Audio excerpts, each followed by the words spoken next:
네, 반갑습니다. 네, 오늘 이제 육주단경 강의 이어서 계속 하겠습니다. 오늘 할 부분은 이제 이 육주단경과 마음공부책 기준으로 60쪽입니다. 제가 읽으면서 강의를 하겠습니다. 은둔을 끝내고 이제 동산법문을 이제 열다 하는 이제 제목입니다. 저는 그 뒤에 조계에 이르렀다가 다시 악한 무리들에게 쫓겨 사회현으로 피난하였습니다. 그 뒤 사냥꾼의 무리로 들어가 거의 15년 정도를 지내며 때때로 그들에게 마음 내키는 대로 편히 법을 말하곤 하였습니다. 이 지난번에 이제 그 6조 그 해능 스님이 5조 스님에게 이제 법을 받고 6조가 돼서 법을 받고 이제 뭐랄까 이제 멀리 도망치던 그런 장면이 나왔고 해명을 제도하던 그런 부분까지 했었고요. 이제 오늘은 이제 6조 행자였던 6조가 법을 받고 이제 그 나와서 도망을 나와서 그 이후에 이제 행적입니다. 그 이후에 여기 보니까 다시 악한 무리들에게 쫓겨서 사회현으로 피난하였다. 그러니까 조계에 이르렀다가 또 악한 무리들에게 쫓겨서 피난했다. 이게 악한 무리가 누군지는 모르겠지만 여기서 쫓아온 또 그 뭐 스님들이나 이런 분들이었는지 아니면 또 다른 또 누가 있는지는 모르겠지만 이렇게 어쩔 수 없이 피난할 수밖에 없었던 처지랄까. 그러니까 이 공부인이 그야말로 그 도를 깨달은 도인이 왜 이렇게 피해야 되고 도망쳐야 되고 이래야 되는지 아마 이 당시 이게 이제 5조, 6조 하는 어떤 그 깨달음을 어떤 그 형식화하고 또는 어떤 그 권위화하고 해서 6조라는 권위를 내세우게 되다 보니까 아마 그 권위를 빼앗으려는 자들이 아마 이렇게 또 쫓아오고 가사와 바루를 뺏으려고 하거나 이제 뭐 그런 자들로 인해서 피해 다녔던 것 같아요. 그래서 이제 아마 6조 스님은 그 이후에 아예 이제 7조라고 해서 누구를 딱 정하지 않죠. 그리고 결과적으로는 그것이 이제 아주 잘 되었다 싶었던 것은 6조 스님의 많은 제자들이 또 그 밑에 무수히 많은 또 제자들을 양성하면서 이제 서원의 황금기가 이제 한 명에게만 딱 법을 전한 게 아니라 누구도 이 법을 전할 수 있도록 해서 선의 황금기가 꼽힐 수 있는 어떤 그런 계기가 되기도 했습니다.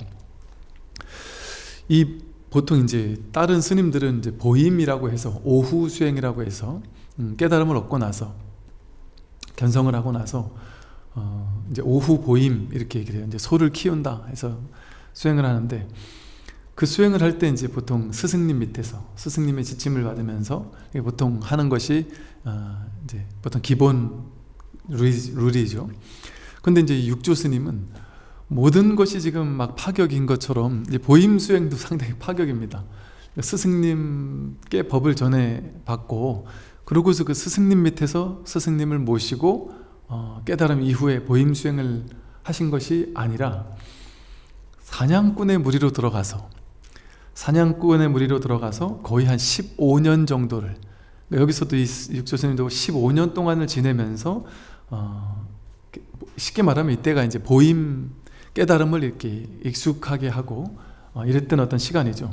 보통 이제 깨달음 이후에 보임이 원만하게 뭐 이게 끝난다 이런 공부가 다 끝났다 이런 얘기를 하기는 뭐 쉽지 않겠지만 어쨌든 어느 정도 그래도 내가 안목을 갖추고 법에 대한 또 자신감이랄까 이런 걸 이제 생길 때까지는 이제 침묵하고 무건한 채 오후 수행을 보통 하는 것으로 많이 알려져 있죠. 근데 그렇게 오후 수행이 뭐 평생 걸린다 보통은 또는 뭐 한 30년, 20년 최하 10년 이상 걸린다 뭐 이런 식의 얘기가 많이 있었고 6조 스님의 사례를 보더라도 15년 동안을 견성한 이후에 초견성이라고 할 만한 일별이라고 할 만한 사건이 있었고 그 다음에 스승님 밑에서 견성의 어떤 확인을 하고 그러고 나서 한 15년쯤 지내면서 이제 사냥꾼의 무리 속에서 보임을 했다. 그것도 상당히 좀 파격적인 부분이죠. 그러면서 하여간 15년이라는 세월이 흘렀다는 거예요. 그러니까 이 15년이라는 세월이 흐르고 났더니 비로소 이제 그 15년 동안 이제 초기엔 안 그랬겠죠. 근데 시간이 좀 지나면서 때때로 마음 내키는 대로 이 사냥꾼의 무리들 중에 때때로 이렇게 마음 공부에 관심이 있거나 이런 사람들에게 편안하게 법을 말하기도 하고, 그냥 꼭 뭐 법이다, 깨달음이다 이런 거보다 좀 이렇게 편안하게 공부의 얘기를 하기도 했겠죠. 이렇게 15년이 지나고 나서 그때 이제 이랬습니다. 사냥꾼들이 저에게 그물을 지키라고 할 때마다, 사냥한 이제 짐승들을 이렇게 묶어놓는 그물을 지키라고 할 때마다 늘 살아있는 짐승들을 놓아주었습니다.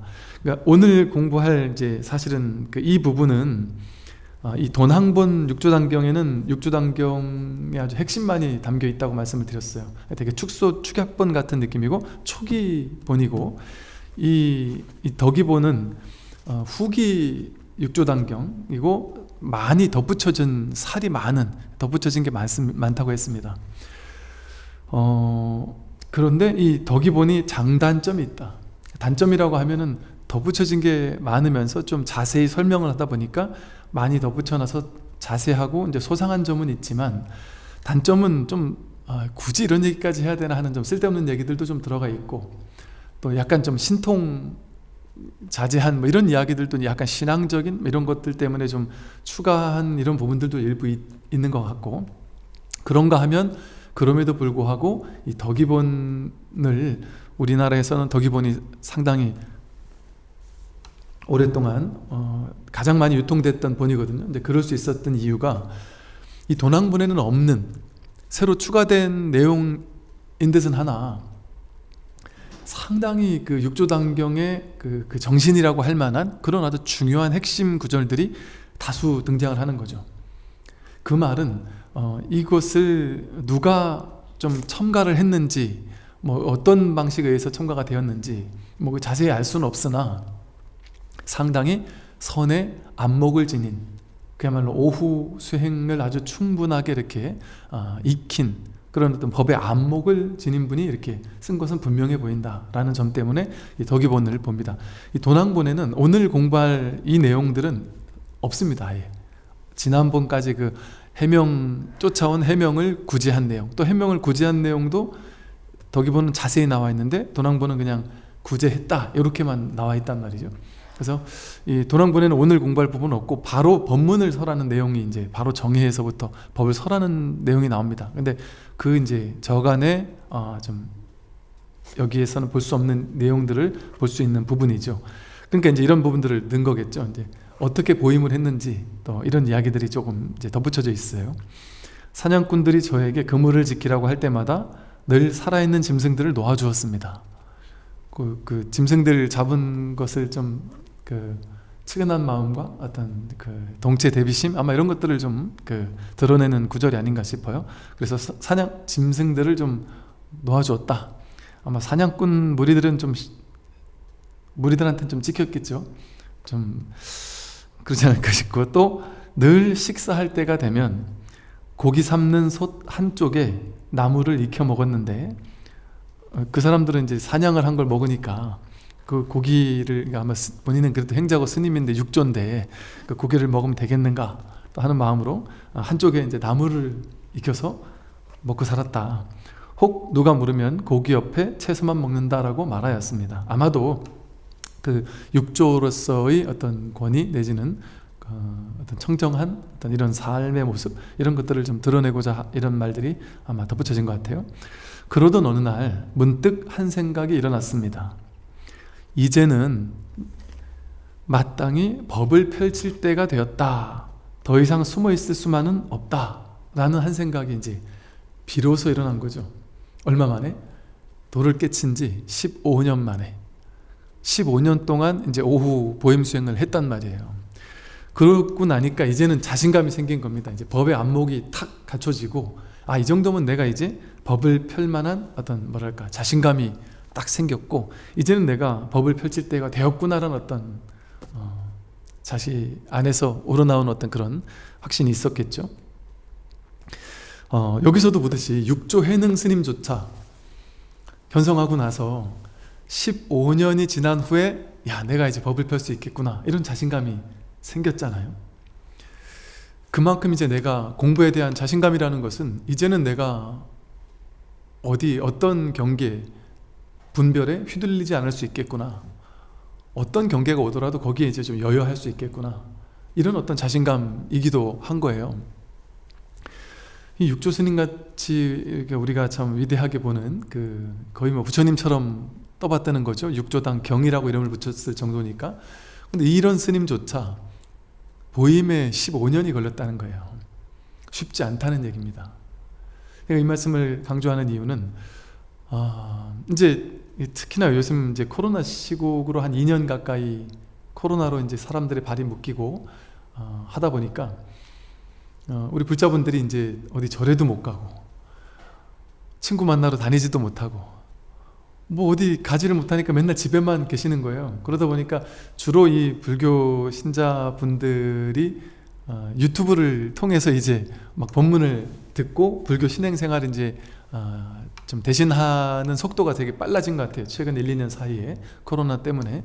그런데 보통 이 유튜브를 많이 청취하고 하는 분들이 보니까 한 45세에서 55세, 55세에서 65세 그 20년 사이 그 연령대가 이제 가장 많으시더라고요. 7, 80% 이상이 그 정도 연령대신 것 같아요. 근데 그분들이 요즘에 통계에도 나와요. 1년, 2년 전만 해도 20, 30대가 유튜브를 가장 많이 봤다. 그런데 최근에 1, 2년 사이에 5, 60대 유튜브 인구가 가장 많이 늘어나서 지금은 이제 5, 60대가 가장 많이 본다. 이렇게 이제 알려져 있어요. 그리고 이제 제가 유튜브를 처음 시작한다니까 다들 이구동성으로 저한테 했던 말이 뭐였냐면, 그때는 20대, 30대가 제일 유튜브를 많이 봤을 때잖아요. 다들 저한테 뭔 얘기를 했었냐면, 스님 다 좋은데 스님 법문은 너무 길어요. 1시간 뭐 짧아야 40분, 1시간 내지는 1시간 반짜리 강의를 누가 듣고 앉아있겠습니까? 아무도 안 듣습니다. 이런 얘기를 정말 많이 들었어요. 근데 뭐 제가 유튜브를 막 뭔가를 계획하고 만들거나 이런 것도 아니고 그냥 법회 하던 거 촬영해서 그냥 올리는 용도로만 했다 보니까 신경 안 쓰고 그냥 이렇게 했던 거죠. 근데 이제 아마 그 사이에 한 2년 사이에 이제 5, 60대 불자분들이 많이 늘어난 것 같기도 해요. 제가 들었던 얘기는 5분, 10분짜리 영상만 사람들이 보지 이렇게 30분 이상, 40분, 1시간 넘어가는 건 아무도 안 본다 이랬잖아요. 근데 제 채널을 보니까 10분, 20분, 30분짜리는 안 봐요, 사람들이.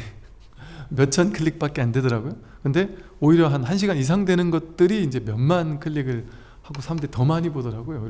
그게 왜 그런가를 가만히 보니까 이게 이제 근자에 한 50대, 60대 분들이 막 핸드폰도 요즘에는 그냥 어지간한 무제한이잖아요. 막 보고 집에서 TV로 그 큰 화면에다가 유튜브를 보고 그러면서 그런 인구들이 워낙 많이 늘어난 것 같아요. 그러다 보니까 이 50대, 60대, 심지어 70대 이런 분들께서 혹은 젊은 친구들이 이 코로나 때문에 시간이 남는 시간에 이제 이 법문을 듣는 사람들이 늘어난 것 같아요. 저한테 요즘 와서 이제 그런 얘기를 하는 분들이 많으신데, 코로나 때문에 당신이 한 30년, 어떤 70대 보살님께서 한 30년, 40년을 이제 선방도 다니고 오랫동안 이제 정진하고 좌선하고 공부를 오래 했다. 그런데 뭐 별 소식이 없고 그러던 차에 이제 코로나 때문에 어디 갈 데도 없고, 그래서 이제 집에서라도 신행 활동을 해야 되겠다 하는 마음으로 이제 법문을 찾아 듣다가 이제 공부를 하게 됐다는 거죠. 그런데 이제 그 전에 선방에 다니면서 화두를 들 때보다 그냥 막 더 간절함, 정말 내가 이 견성을 해야 되겠구나, 깨달아야 되겠구나 하는 그 간절함이 그 어느 때보다 그냥 참선도 안 하고 허리도 아프고 해서 못하고 간절해져서 이 법문만 들었는데, 들으면 들을수록 점점 더 간절해지고, 들으면 들을수록 야, 이거 진짜 되나보다, 진짜 이 되는 공부인가 보다. 이게 옛날에는 이게 제가자가, 스님들도 깨닫기 쉽지 않은데 제가자가 어찌 깨닫겠나 이런 생각으로 좀 약간 자포자기 같은데, 뭐 도반들 같이 공부하니까 공부가 좋으니까 나가서 했다가 이 법문을 듣다 보니까 야, 정말 내가 이 공부를, 내 나이도 많고 이 공부를 해마치지 않으면 안 되겠다, 이것만이 내 인생의 가장 중차대한 공부란 게 확실하구나, 이런 어떤 마음이 드시면서 밤이나 낮이나 그냥 늘 그 이어폰을 꽂고 있고 집에서 늘 법문을 듣고 그랬다는 거죠. 그러다가 이제 도반과 어디 갔다가 이렇게 오다가 뭐 길을 걷다가 목련꽃이 흩날리는 모습을 보면서 내가 그렇게 궁금해하던 것이 바로 이거구나, 스님이 늘 얘기하는 이 법이라는 것이 바로 이거구나라는 자각이 오고 나서는 너무 이제 더 이상 찾지 않게 되었다, 너무 이제 자유롭게 되었다, 이런 식의 얘기를 하는 분들이 많단 말이에요. 뭐 작년, 그 작년 꽤 오랫동안 했다 보니까 이제 꽤 많은 사람들이 이제 오랜 세월 그렇게 얘기를 해요. 그런데 이제 그분들이 어떤 말들을 많이 하시냐면, 제가 좀 이거 하루 이틀에 끝나는 공부가 아닙니다. 뭐 몇 달 만에 끝나는 공부가 아닙니다. 1년 2년 안에 막 결정을 보고 나는 툭툭 털고 이제는 내가 할 거 하겠다 이렇게 되는 게 쉽지 않은 공부다. 그러니까 지금부터 공부 이제 시작이다. 이제 걸음마 단계라고 생각하고 이제 불교를 이제 입문한 것과 똑같다.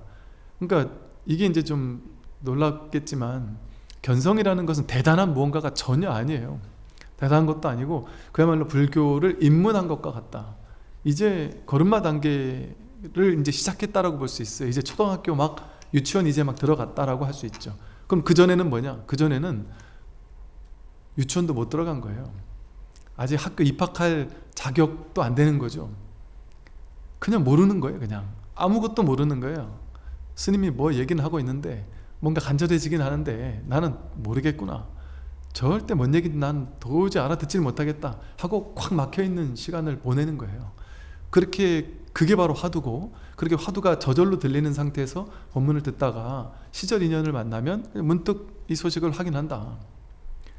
물론 그 확인하는 것도 뭐 쑥 내려가는 체험을 통해서 확인하는 경우도 있고, 그냥 문득 그냥 어떤 전환되는 경험, 아하 하는 경험으로서 그냥 지나갈 수도 있다.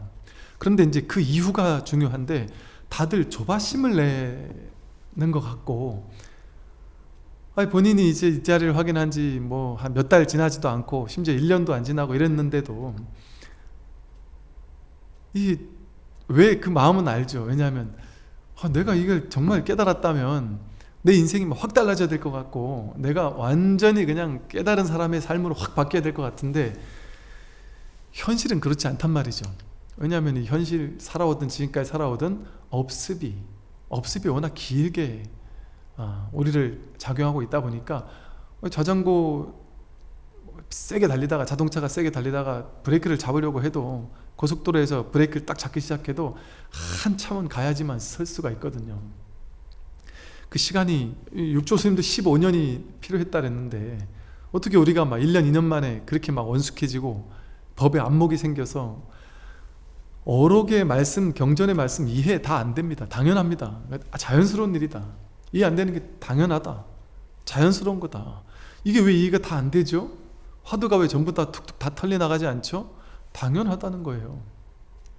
그리고 더 중요한 것은 이를테면 이렇죠. 현실에서 물론 많은 것들이 가벼워지죠. 삶에 상당히 많은 부분들이 가벼워져서 옛날에 비하면 정말 너무 편하고 너무 가볍게 살아요. 그 노보살님도 얘기하시는 게 그 남편이 참 그렇게 사랑스럽게 보이고 또 이제 그 거사님들이 공부하시면 또 보살님들이 그렇게 또 좋아하고 너무나 주변 관계가 너무나도 원만해지고 너무 좋아진다는 거예요. 그런데 콱콱 막히는 부분들이 있다.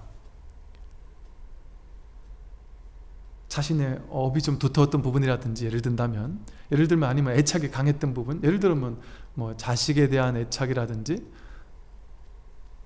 이런 또는 내가 지금까지 살아오면서 가져왔던 예를 들면 어떤 트라우마가 강하게 남아있는 부분이라든지 어떤 사람이 자존감이 확 떨어져 있다든지 이런 사람들은 누가 나를 막 그런 내가 특정한 부분에서 좀 상처를 자주 받고 이랬던 어떤 업장이라고 불릴 만한 어떤 이런 부분들이 동했을 때는 휘둘릴 수도 있어요. 당연히 휘둘릴 수도 있고 그건 자연스러운 일이죠.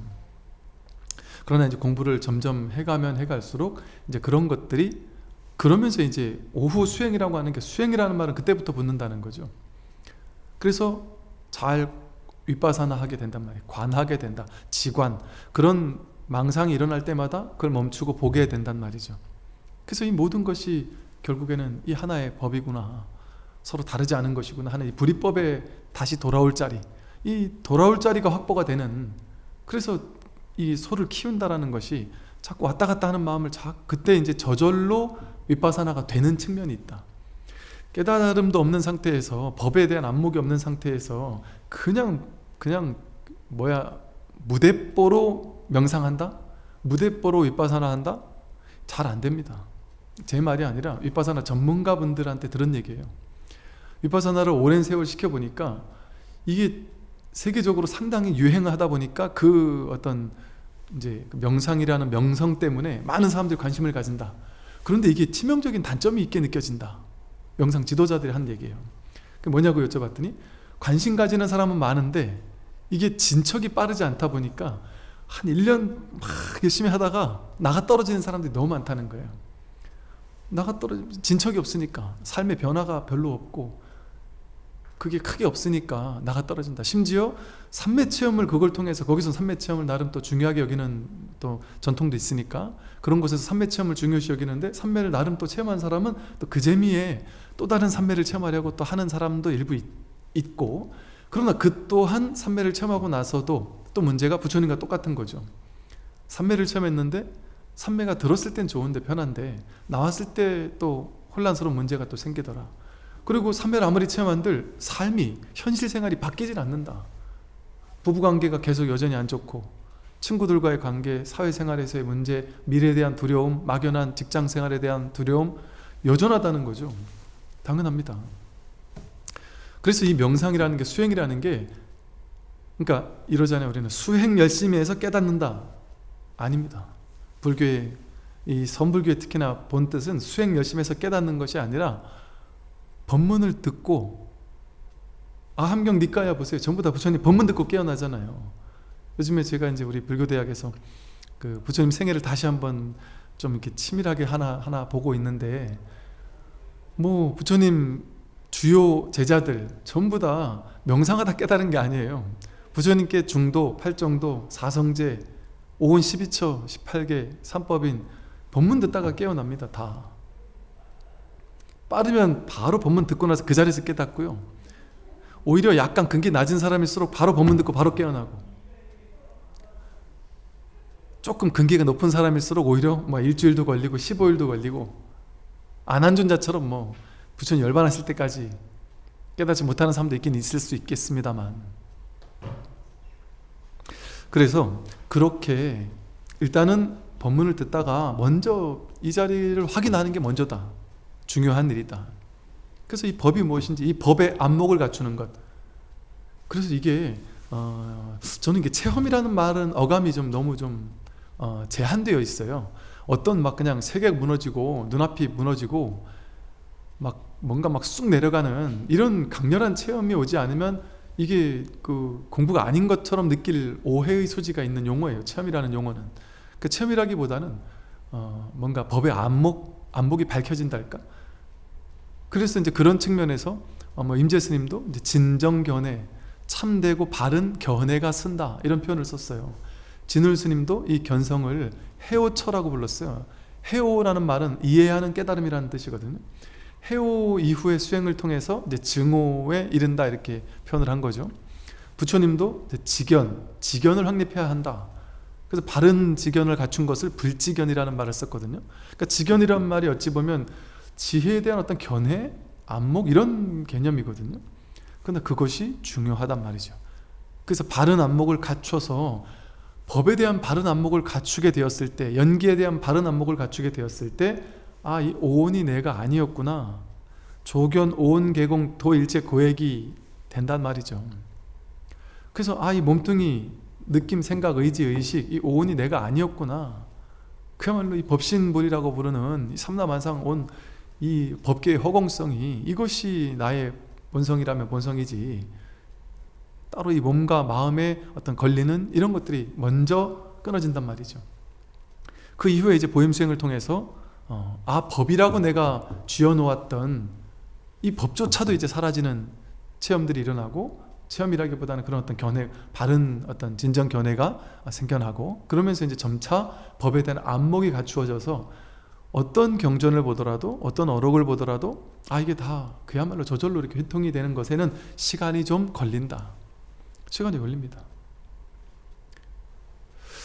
그런데 이제 그 본인이 처음에 깨달았을 때의 그 체험이 세게 왔던 사람들일수록 체험은 왔다가 한 일주일, 이주일 있다가 한두 달 있다가 떠나가 버리니까 그때는 너무 놀랍게 좋았단 말이지. 다 알 것 같았고. 근데 그게 지나가고 나니까 이게 막 당황스러워가지고 황당해하는 시간도 보내고, 그러면서 이제 절망 같은 걸 겪으면서 왜 그때 그 체험이 지금 일상적으로 나타나지 않는 거지? 한단 말이에요. 그거는 왔다 가는 것이기 때문에 그건 법이 아니다. 그걸 바르게 아는 것이 바른 불지견이에요. 바른 안목을 갖추는 거예요. 그러고 나면 이제 급하게 서두르지 않는데, 그렇게 체험을 했던 사람들일수록 급하게 서둘러요. 그래서 1년, 2년밖에 안 돼 놓고서 내가 왜 안목이 이렇게 확 갖춰지지 않고 삶이 완전히 뒤바뀌지 않느냐, 그리고 본인이 생각하는 그 깨달음에 대한 상을 딱 가지고서는 왜 그렇게 되지 않습니까? 이렇게 막 얘기하는 사람들이 있단 말이죠. 사실은 문득 한 생각 돌이키면 그 자리에서 뭐랄까 끝난다라고 표현하기는 그렇지만, 내가 그렇게 추구하는 그 마음 때문에 그 추구심만 내려놔지면 벌써 그냥 이 자리이거든요. 완성된 자리거든요. 다만 이 분별심이 계속해서 내가 세워놓은 그 깨달음이라는 상에 걸맞는 자가 될 때까지 계속 추구하니까 영원히 이게 시간이 오래 걸리나 보다 이런 생각이 들고, 아니면 내가 잘못하고 있나? 그때 가장 많이 드는 의심이 내가 공부 잘못하고 있나? 확실했다가 불확실했다가 왔다 갔다 하는 것 같고, 이게 남들은 보니까 막 확 정견이 확 갖춰지는 것 같단 말이에요, 보기에. 근데 그렇게 될 수가 없습니다. 나는 이게 시간이 너무 오래 걸리는 것 같으니까 공부가 진도가 안 나가는 것처럼 지지부진하게 느껴질 수도 있다. 그런 지지부진하게 진도가 안 나는 것 같은 그런 세월을 꽤 오래 보낼 수도 있습니다. 5년, 10년 이상 보낼 수도 있다. 그래서 이제 그럴 때까지는 아무래도 이렇게 육조 스님처럼 15년 이후에 내가 이제 법을 펼 때가 되었다라는 확신이 들기 전까지는 꾸준히 법문에 의지하고 법에 의지하고, 내가 따로 헤아리는 아르마리 분별심을 자꾸 일으키지 말고, 왜냐하면 자꾸 그 생각으로 짜맞추고 이게 이런 뜻인가 저런 뜻인가 하고 머리로 막 헤아려는 마음이 있단 말이에요. 그런 마음을 가지면 오히려 공부에 더 방해가 된다. 보임하는 데서도 더 방해가 된다. 그리고 오로지 법문을 들으라고 하는 이유는, 법문에서는 끊임없이 육조단경이 그런 면에서 아주 좋은 경전인 거예요. 끊임없이 이 법의 자리를, 이 불이법의 이 하나님의 자리를 끊임없이 가리켜 보인단 말이죠. 직진심해 준단 말이죠. 그런 법문을 들음으로써 그렇지 늘 이 자리지, 이래놓고도 본인이 자꾸 끄달리는 업이 확 동하는 부분에서는 확 끌려간단 말이에요. 내가 왜 이렇게 끌려가지 하고 막 조마심 내고. 그런데 그럴 때마다 윗바사나를 탁 본단 말이에요. 잘 알아차리고 잘 관찰하고, 그러는 걸 통해서 이 분별 망상을 관찰하는 게 아니라 분별 망상이 올라오는 걸 딱 관하게 되면 내가 또 생각에 끌려갔구나가 보인단 말이죠. 그러니까 이 둘이 아닌 자리로 돌아올 수 있는 힘이 생긴단 말이죠. 모든 분별 망상에 내가 끄달려가던 그 모든 것들이 결국에는 다 이 하나의 공부였구나, 이 하나로 돌아오는 자리였구나 라는 것을 늘 자각하게 된단 말이죠. 그래서 좀 여유를 가질 필요가 있다. 여유를 가질 필요가 있고, 또 본인이 그렇게 조바심이 나고 있다면 내가 또 추구하고 있구나. 그래서 마조 스님은 지향하거나 추구하지 마라. 지향과 추구가 멈추는 것, 그게 평상심이고 그게 참된 공부다 그랬단 말이에요. 자꾸 뭔가 지향하는 바가 있다는 거는 깨달으면 이런 거야 하고 이렇게 돼야 돼 하고 생각하는 게 있어야지만 추구가 일어나거든요. 근데 그 생각이 없으면 이 법의 자리인데 처음 견성했던 그 자리가 사실은 끝인데 계속해서 뭔가 더 어떤 익어야 된다, 이것도 사실 어찌 보면 그냥 하나의 말이에요. 말. 분별의식에 자꾸 끄달려 가니까 그런 방편을 쓴 것 뿐이지. 그래서 이 첫 공부의 자리가 그 전부다, 이런 측면에서 도노돈수라는 말이 있는 거죠. 첫 견성의 자리가 도노돈수의 자리예요. 그러나 이치로 보면, 2와 4 하잖아요. 이치로 보면 딱 견성할 때가 도노돈수 끝나버린 거예요. 닦는 것도 끝난 거예요. 더 이상 닦을 게 없어요. 지향하고 추구할 것도 없습니다, 사실은. 그런데 사의 측면에서, 현상적인 측면에서 봤을 때는 내가 여전히 현상에 끌려가니까 거기서는 닦는다, 수행한다, 이런 식의 표현을 쓴 거죠. 그러나 이제 도노 이후의 공부는 우리가 그 전에 절에 다니면서 연불하고 독경하고 좌선하고 막 기를 쓰면서 버티면서 공부하듯이, 갈고 닦으며 공부하듯이 그렇게 공부할 필요가 없는 공부다. 이게 얼마나 좋은 일입니까? 그 삶을 사는 것이 공부다. 그냥 삶을 사는 걸 통해서 저절로 공부가 저절로 되는 측면, 무위의 측면이 있단 말이죠. 그러니까 유의 조작하느라고 막 열심히 공부하고 갈고 닦고 그럴 필요가 없어요.